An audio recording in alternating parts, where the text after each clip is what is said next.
মসজিদের কতগুলি বিশেষত্ব। আবু হুরায়রা রাদিয়াল্লাহু তাআলা আনহু বলেন, রাসূল সাল্লাল্লাহু আলাইহি ওয়াসাল্লাম বলেছেন, মান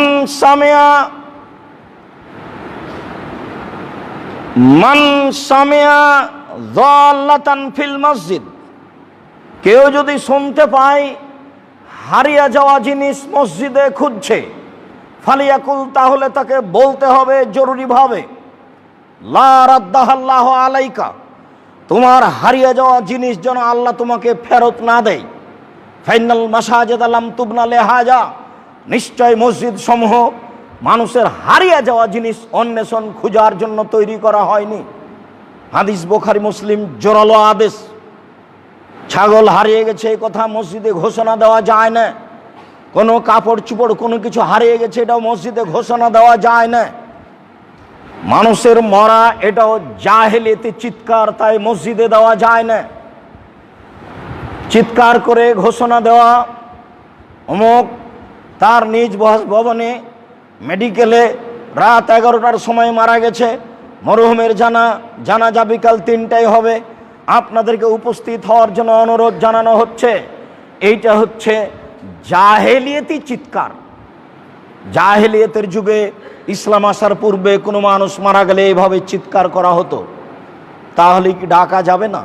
হ্যাঁ, ডাকা যাবে।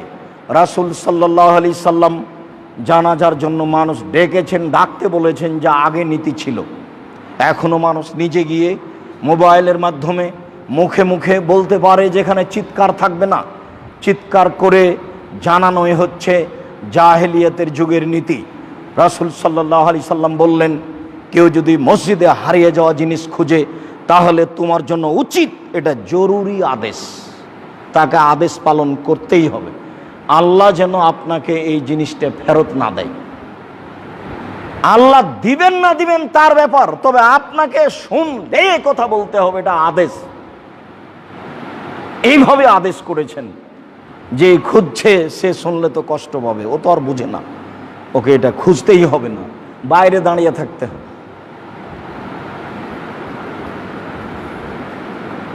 না, রাসূলুল্লাহ সাল্লাল্লাহু আলাইহি সাল্লাম ইয়াবতা ফিল মসজিদ, রাসূল সাল্লাল্লাহু আলাইহি সাল্লাম মসজিদে ক্রয় বিক্রয় নিষেধ করেছেন। তাহলে তা মসজিদের বাইরে হতে হবে, মসজিদের গেটে হতে হবে। মসজিদে ক্রয় বিক্রয় রাসূল সাল্লাল্লাহু আলাইহি সাল্লাম নিষেধ করেছেন। হাকিম ইবনে হিজাম রাদিয়াল্লাহু তাআলা আনহু বলেন, নাহা রাসূলুল্লাহ সাল্লাল্লাহু আলাইহি ইস্তাকাদা ফিল মসজিদ, মসজিদে হদ লাগানো, নির্ধারিত শাস্তি লাগানো মসজিদে নিষেধ। তো শিক্ষকরা যে ছাত্ররাকে মারে মসজিদে, এটা হদ নয়, এটা হচ্ছে তাজির, সাময়িক সতর্কবাণী, সাময়িক শাস্তি। আর হদ হচ্ছে নির্ধারিত, যা 40 লাঠি, যা 100 লাঠি, যা হত্যা, এইসব কিছু মসজিদে বাস্তবায়ন করা রাসূল সাল্লাল্লাহু আলাইহি সাল্লাম নিষেধ করেছেন। মসজিদের বিশেষত্ব। আবু হুরায়রা রাদিয়াল্লাহু তাআলা আনহু বলেন, রাসূল সাল্লাল্লাহু আলাইহি ওয়াসাল্লাম বলেছেন, উরাইয়াত আলাইয়া আমাল উম্মতি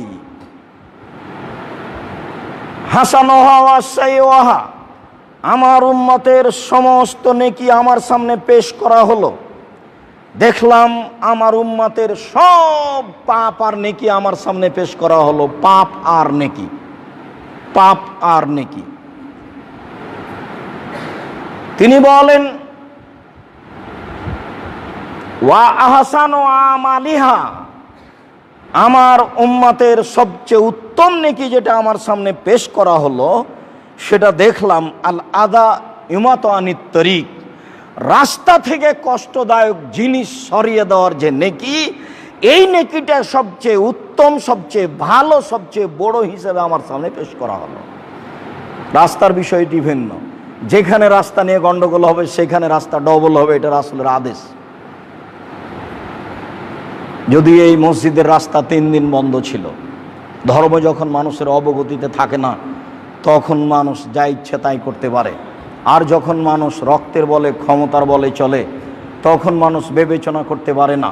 পৃথিবীতে যারাই দাম্ভিক, স্বৈরাচারী, স্বেচ্ছাচারী, ফেরাউন, নমরুদ, সাদ্দাত, কারুন, যারাই পৃথিবীতে চলে গেছে, যারাই সমাজে এরকম জাতির প্রতি অন্যায়, অত্যাচার, নির্যাতন চালিয়েছে, তারাই নিজের দাম্ভিকতা অর্থের ভিত্তিতেই, ক্ষমতার ভিত্তিতেই করেছে। রাসূল সাল্লাল্লাহু আলাইহি ওয়াসাল্লাম বলেন, আমার নিকটে সবচেয়ে উত্তম আমল যেটা পেশ করা হলো সেটা হচ্ছে ওই নেকি যেইটা রাস্তা থেকে কষ্টদায়ক জিনিস সরিয়ে দেওয়ার কারণে হয়েছে। সেইটা এদেশের নীতিতে 29 দিন যাবৎ রাস্তা বন্ধ থাকে। কোনো এক সময়ে এদেশের নীতিতে 29 দিন যাবৎ রাস্তা বন্ধ ছিল। কেউ রাস্তা বন্ধ করে, কেউ চলাচল চালু করে, কেউ চলাচল বস্তুর ক্ষতি করে। অবাক মানুষ, বিভিন্ন নীতিতে মানুষ চলতে চায় ধর্মের নামে। রাসূল সাল্লাল্লাহু আলাইহি সাল্লাম বলেছেন যে আফজালুল ঈমান লা ইলাহা ইল্লাল্লাহ, সবচেয়ে উত্তম ঈমান হচ্ছে লা ইলাহা ইল্লাল্লাহ। ওয়া আদনাহা ইমাতাতুল আযা আনিত তারিক, আর সবচেয়ে সাধারণ ঈমান হচ্ছে রাস্তা থেকে কষ্টদায়ক জিনিস সরিয়ে দেওয়া। এখন দেখা যাচ্ছে সবচেয়ে সাধারণ ঈমান দিয়ে সবচেয়ে বড় ভালো উত্তম নেকি হয়ে গেল। রাসূল সাল্লাল্লাহু আলাইহি সাল্লাম বলছেন, এই যে লোকটা জান্নাতে চলে গেছে, কেন?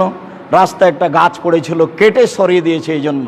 সব হাদিস বুখারী, মুসলিম, একটা না সব। তারপরে তিনি বললেন, আমার উম্মতের অমিন সাইয়্যা আমালেহা, সবচেয়ে যেটা খারাপ নেকি, খারাপ পাপ হিসাবে আমার সামনে পেশ করা হলো, সেটা হচ্ছে আর না খাতা তা কোনো ফিল মসজিদ লাম তুদফান, যেই কাঁচ পোঁটা আবর্জনা মসজিদে ফেলে দেওয়া হয়েছে সেটাকে পরিষ্কার করা হলো না। আপনি মসজিদে ঢুকছেন, একটা খড়কুটা, একটা কাগজ পড়ে আছে, আপনি তাকে সরিয়ে নিলেন না, বা নিজে নাক মুছে মাটিতে ফেলে দিলেন, বা কিছু পকেটে ছিল সেটা মসজিদে ফেলে দিলেন, এটা অপরাধ। মনে রাখবেন, রাসূল সাল্লাল্লাহু আলাইহি সাল্লামের কাছে সবচেয়ে বড় পাপ, জঘন্য পাপ, ঘৃণিত পাপ হিসেবে যেটা পেশ করা হলো সেইটা হলো ময়লা মসজিদে পড়ে আছে, সেই ময়লাকে সরানো হলো না। কেউ শিকান থুথু মসজিদে ফেলে দিয়েছে, সেটাকে আপনি মুছে দিলেন না। কাফফারা তোহা দাফানোহা, আর এটার কাফফারা, এটাকে মিটিয়ে দেওয়া হচ্ছে এর কাফফারা। আপনি মুছে দেন, তাহলেই শেষ। আপনি মুছে দিবেন না, দেখে থেকে গেলেন, এটাই হলো আপনার সবচেয়ে বড় অপরাধ, যা পাপ হিসাবে রাসূল সাল্লাল্লাহু আলাইহি সাল্লামের কাছে পেশ করা হলো। হাদিস বুখারী, মুসলিম। মসজিদের বিশেষ বিশেষত্ব। আল্লাহ তাআলা ইব্রাহিম আলাইহিস সালাম, ইসমাঈল আলাইহিস সালামকে বলেন, আনতাহিরা বাইতিয়া লিত-তায়িফিনা ওয়াল-ওয়াকিফিনা ওয়াল-আকিফিনা রুক্কাই সুজুদ।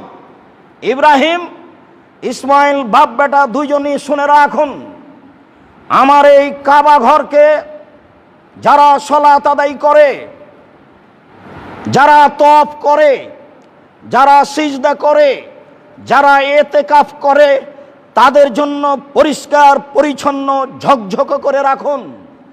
আল্লাহর জোরালো আদেশ।